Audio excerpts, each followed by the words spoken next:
Hey friends, welcome back to Rita Talks. I'm Rita, and on this YouTube channel, I just share some of the thoughts, ideas that I've been thinking about. Um, and uh, yeah, today I had pretty wonderful day actually. It was a Sunday, and I basically did an 8 kilometer run, a bit over 8 kilometers in total. But it was so good because it was quite hard for me. And I'm pretty happy with how it turned out. And honestly, like today was a truly beautiful day. I mean, not uh, like not very sunny, but the atmosphere was so amazing, so peaceful. I went to Luxembourg for a few hours just to change a bit the mood, and went for a walk there.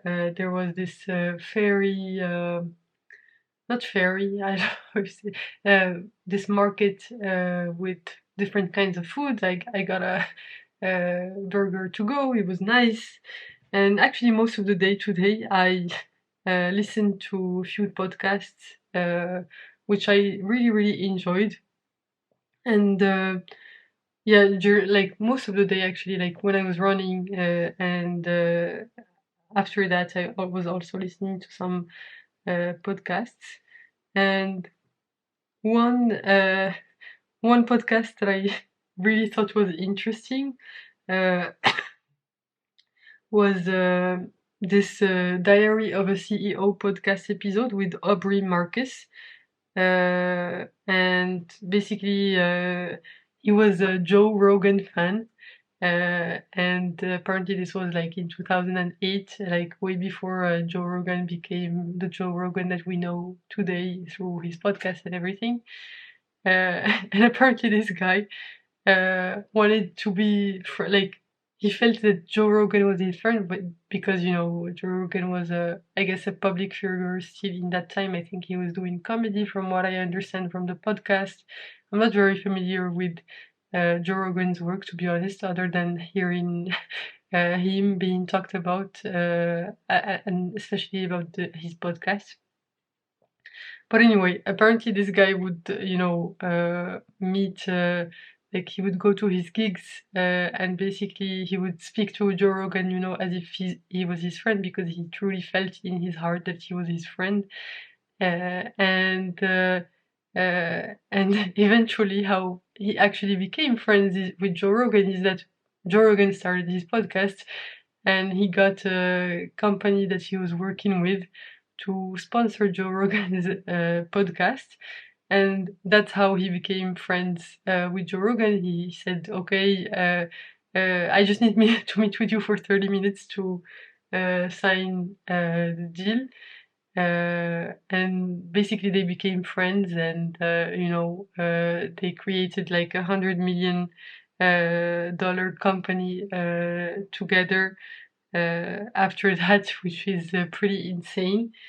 And actually this is something that I feel a lot, because I admire quite a few people who are famous, and I feel like we would be friends in real life if we actually were hanging out in the same circles, or if we were in the same rooms together. I'm pretty sure that we would be friends. But I guess what's hard is to bridge that gap, like to get into the same rooms as them, in order to, like, not in order to be their friends. Like, it's not like a goal or something. It's just that it's a internal feeling that I have that we would get along super well. And just like the way that this guy approached it is that he was like, because when you're famous, or like when you have that scope uh, uh, of like that reach, it's really, really hard to know if people actually like you for you, uh, so the person, or if they like you for the image of you. And I guess it makes it really hard for these people who have that kind of reach, to make new friends, because especially people who come up to them and tell them that they're fans of their work, because basically they don't know that they actually like them for them, and actually they don't actually know them. Like, we don't actually know them. Like, we have the impression that we know those people, and to some extent we do, but we don't know them like I know some of my colleagues and some of the people around me. So obviously there is a lot of trust to be earned when you want to become friends with these with people with enormous reach, and that's completely understandable, because basically like the more famous you get, I guess, like the less you feel like you can trust people to like you for who you are, rather than for your status and or your fame. And so that's quite an interesting thing. I've been thinking about this a lot, because I try to empathize with these people, because it's like they're human beings in the end, and I really want to understand their perspective, and that's why I actually really love documentaries about musicians and other people who are pretty well known, or just like have uh, been successful in their specific areas of expertise in a way. And I just really admire that, because like I just find it interesting to look beyond, like beneath the surface, from whatever image that they give us. Even in the documentaries, I'm pretty sure that most people don't watch them with the like we're trying to take away insights from the documentaries, but mostly from uh, like from an admiration perspective. But I really like to, put myself in their shoes when I watch these documentaries, or like read memoirs, listen to memoirs. It's just so much more interesting to actually try to understand life through their eyes, and empathize with the person they are, not the fame, uh, not all of the status that they have. And yeah, I just find that a super interesting idea, and I just like it just gave me a bit of hope, like hearing this story from this guy who's also now well known, Aubrey Marcus, uh, because it goes to like to show that you can actually be friends with some of the people that you admire and that you look up to, and this is something that can happen. And yeah, it's kind of cool to think about it this way. It's like it's actually possible. And probably like this person won't think of you as a psycho or something because you admired them before you became friends. And I like that's actually something that I'm wondering about, like from the perspective of these high status people, well-known people.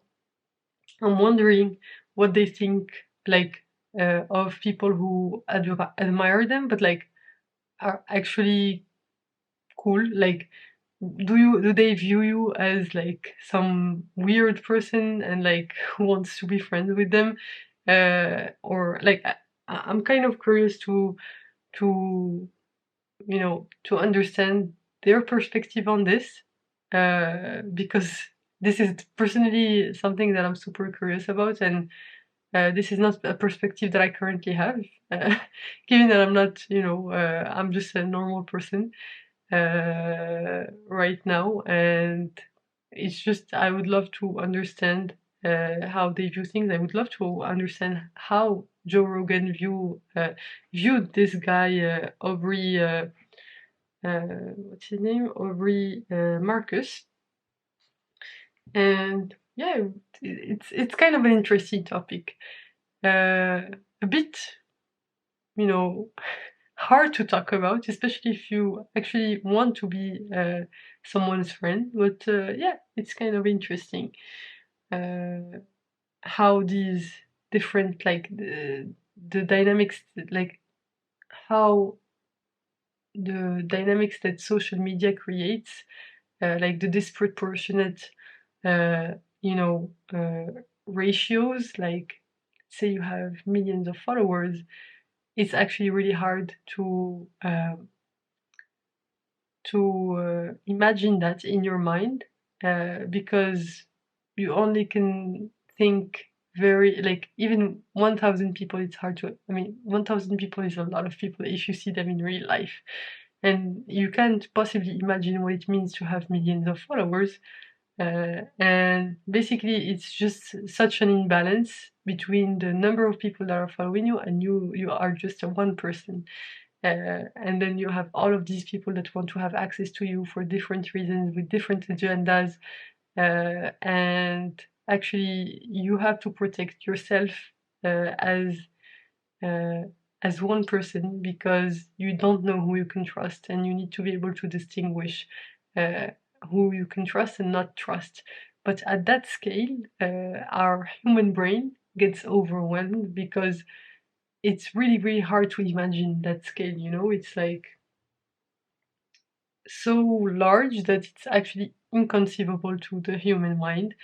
And, you know, it's it's kind of interesting to think about these topics and try to uh, understand these dynamics, because I guess these dynamics will exist, like will keep on existing and will only be amplified as we move through time, because this kind of scale was not possible, let's say even 20 years ago, and now it's just like part of our day-to-day life, where we see these people with uh, immense followings and immense scale, immense reach, and we still have not figured out, like, probably especially them, they probably still have not figured out how to deal with this scale in a way that I don't know. I don't know, sustainable or healthy, or I honestly don't know, because it's such it's such an imbalance that it's hard to like it's hard to visualize it in your brain. Anyway, I'm repeating myself, rambling again. But yeah, I hope that you know, like, I hope that I'll be able to empathize more with people with people like this, because I truly admire them and I truly believe that we could be friends. And I guess that's the magic of social media, is that because you it's so personal, and like it like the